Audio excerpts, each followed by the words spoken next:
Hello, today I wanted to talk about how to extract data from a URL in Google Data Studio. So in this example, we're looking at the performance of our different blog posts based on their URL. Now we can identify the blog by this last piece of the URL.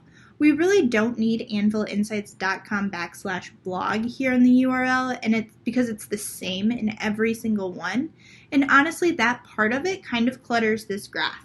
So what we're going to want to do is go in and remove this first part of the URL. So only the blog name is going to be showing. So what we can do is we can come up here to Resource, Manage Added Data Source. We're going to edit the data source that we're using, and we're going to come in here and create a new field. So when we create this new field, we'll give it a descriptive name. So blog post name from URL. The formula, I've copied it and pasted it, but you're going to use a regex replace. So we're going to replace part of the page URL, this part right here, the anvilinsights.com/blog, with nothing. And we're just going to leave that just like it is with nothing in this second set of quotations. From here, if your regex replace formula is correct, you're going to come down here and you're going to see this green check mark. That's how you know everything can be saved.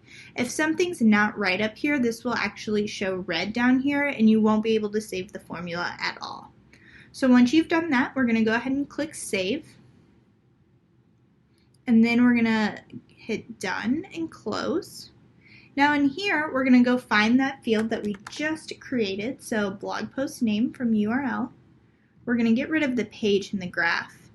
And then here you can see that this blog post name now no longer has anvilinsights.com/blog in front of it, and these are much easier to read now. So that's really all it is, all it takes to extract some of that data from URLs in Google Data Studio.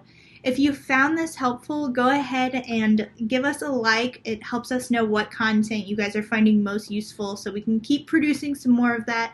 And if you want to stay up to date on all of the latest videos that we're pushing out on Google Analytics, Google Data Studio, Tag Manager, or even Google BigQuery, make sure you come to our website and subscribe to our newsletter.